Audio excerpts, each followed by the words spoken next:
Through genetics,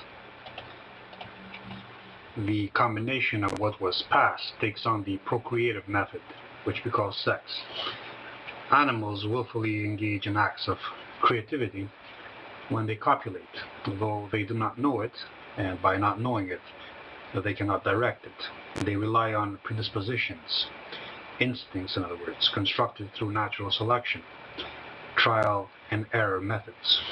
Only with man, being the only animal which has reached a higher level of awareness, can the creative act acquire direction and purpose, other than the blind instinctual mingling of genetic codes produced by the sexual urge. In man, the sexual urge turns to a libidinal energy he can now direct towards art, innovation, self-destruction even, ingenuity. In man, the blind need breaking free of the past through interaction becomes an ideology, an idea. Only with man does the creative act, guided by perception, by discrimination, direct itself intentionally, with intent. With feminization, with this cult of nihilism now presenting itself as a positive, we have the opposition to the masculine ordering, this procreative drive towards a planned outcome. The reliance on blind sexuality, on the feminine intuition, leads to the degradation of the arts and of innovation. Cultural relativism becomes an all-leveling steamroller, reducing all to the same flat level of uniform blandness. For the sake of universal comfort, in theory, all divergence, all representations and attempts to reach a higher level are lowered to nothing more than a personal perspective. Beethoven and Bieber are equated under the heading art, and Coco the monkey and Michelangelo, the human primate, are equated in the need for self-expression. The same all-leveling nihilism that has placed beauty in the eye of beholding rather than on what is beholden now reduces creativity and value to a personal utilitarianism. Who the fuck cares anyway, right? We live in the age of reductionism. All is reduced down to its market value, its popularity index, its most common form. All is reduced to baseness and vulgarity and primal energies, and all is then covered up with big words and contrived motives and divine inspirations. The same morons who use popularity in the lowest common denominator to gauge value are then the ones pretending to be enlightened and above the base and the common. It's part of the nihilistic panoply of reversals. A quote by Schopenhauer about music and art. This art is music. It stands quite apart from all the others. In it, we do not recognize the copy, the repetition of any idea of the inner nature of the world. Yet, it is such a great and exceedingly fine art. Its effect on man's innermost nature is so powerful, and it's so completely and profoundly understood by him and his innermost being as an entirely universal language, whose distinctness surpasses even that of the world of perception itself, that in it we certainly have to look for more than the exercise in arithmetic in which the mind does not know it is counting, which Leibniz took it to be. End of quote. Music. First proposition. Patterns. The brain forages for patterns. It is an ordering biological tool. The mind is its projection in time-space. As such, it is attracted to patterns and order. The brain can only comprehend what it can store and analyze. Storage requires ordering, processing, cataloging, categorizing, ordering and confusing or chaotic. Ordering the confusing and chaotic or complicated demands simplification. and generalization. We create approximations to efficiently act. We understand by finding a pattern and extrapolating the entirety. Second proposition, resistance. The path of least resistance implies that repetition lessens resistances, creating habituation and experience. We are drawn to the familiar because a neural pathway, once established, is more easily reused rather than replaced. Continuous use makes something familiar and easy. The attraction to the familiar creates behavioral patterns resulting in thinking, in species, and in culture. In other words, genetic and mimetic codes. Third proposition, energy. Energy is a resonating activity. It is action, movement, manifesting, or it is universal flux. Matter is resonating energy at a specific tone, making it more or less substantial in relation to our sensing acuity. Fourth proposition, melody. Music is a sound exhibiting patterns and repetition. Otherwise, it is called noise. It is energy made audible. Conclusion.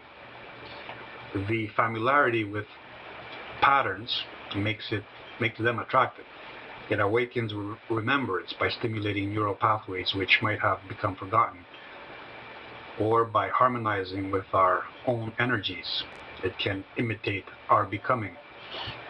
This is why music can be emotional and exhibit psychosomatic effects. We are energy, and so the vibrations are intimate to our becoming.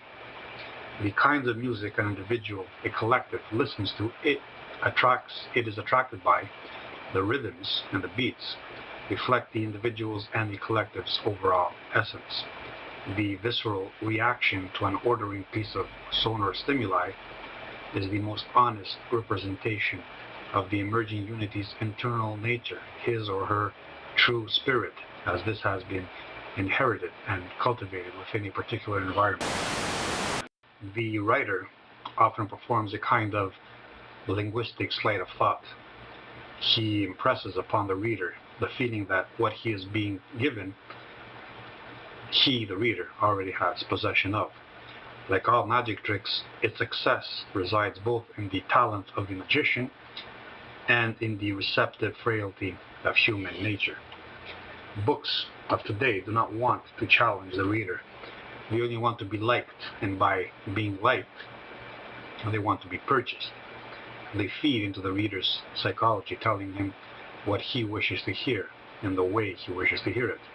The popular author is the one who can mine the human soul, tap it to the most average human emotion, but then fabricate a feasible alternative world that makes this one an easily replaceable fabrication. The author of today is a drug dealer. He does not wish to enlighten, to inspire. He mostly wants to numb, inebriate, to make of himself and of his product an obsession, an addiction. He wishes to sell. For the modern man, a book is more of a decorative piece, the thoughts within it common, self-evident, and so you truly cannot judge a book by its cover. People today adorn their homes and themselves with objects they have the least connection with and the most superficial understanding of. They adorn themselves with objet d'art that creates a sensation in them and the observing other. They wear emotions on their sleeves and around their necks and hanging from their ears. The popularity of plastic surgery has only served to validate the hypocritical proposition that appearances are skin deep. The procedure at first validates the significance of the apparent as a manifestation of nature, but then it changes it, essentially hiding the significance beneath falsity. When the individual cannot trust his, her, or own senses, the idea that you can't judge a book by its cover finds corroboration. Getting a nose job doesn't stop the honker from being passed on to your offspring. Getting a facelift doesn't make the years roll back. Getting a brain lift, a brain job, we call it education, doesn't actually make you smarter. All you do is put on a show for the other guy, hoping he'll buy it. You can't fool nature, but you can certainly try to fool the observing other. Integrity, honesty, down the drain.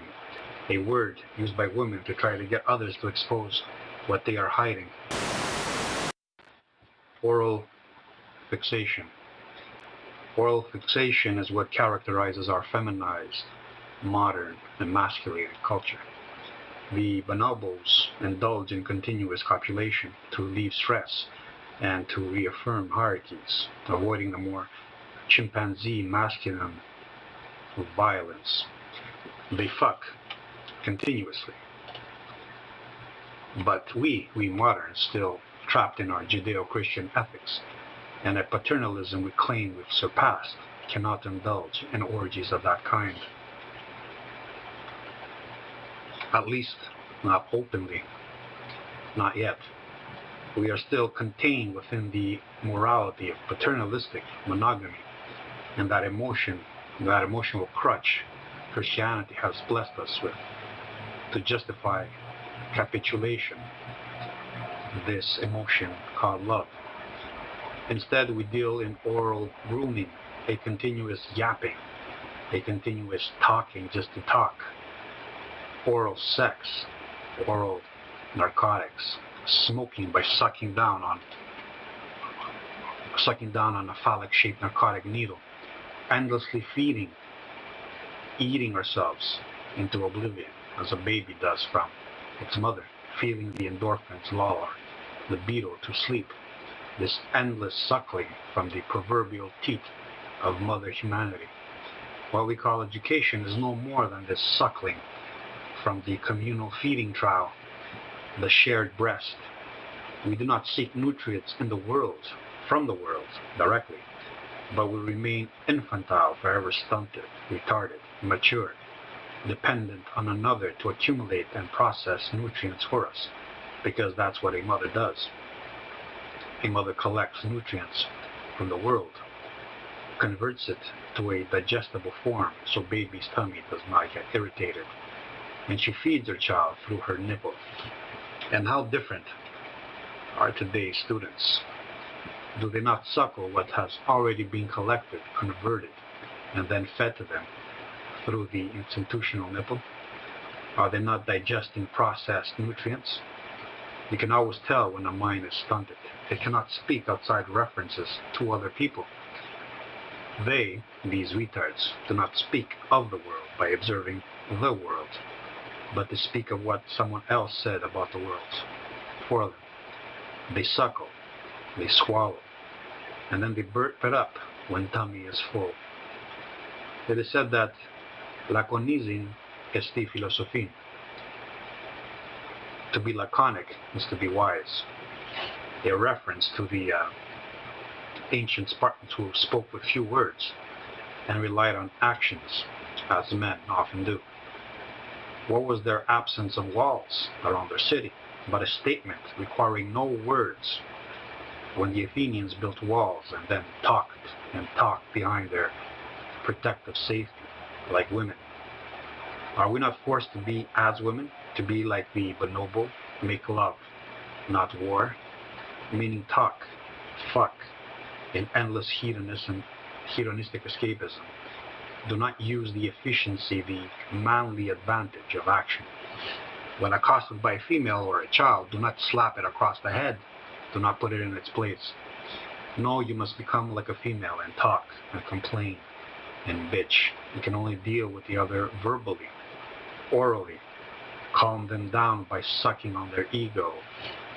Our fixation culminates in endless talk, in talk shows, in texting, in cell phone obsessions, the abstraction of verbosity, endless connectivity using words, eating until we burst to cope with an unfulfilled sexuality, oral sex in place of actual sex, sucking everything from cocks to toes.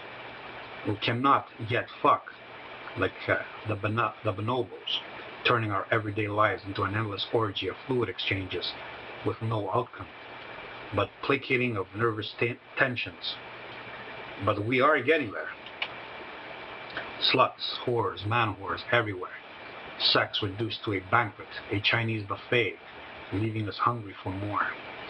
Eat, numb yourself, shit, wipe, repeat. Nothing of substance is digested.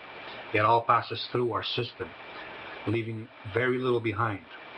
This is feminization in practice. We eat incessantly. We swallow continuously. We munch. We regurgitate. We talk continuously. We are not allowed to do anything but talk. Everything becomes a joke because it is all talk, all words with no substance, no action to back them up. We become gossiping women, sluts who orally masturbate the other to prevent him from hurting us. A man did not need to talk much because he acted. He had the option of action. His actions spoke for him. Not in these days. Men are not permitted this natural advantage. They are denied the expression of this masculine sexuality. All they can do now is talk, use oral methods, pleasure with the tongue.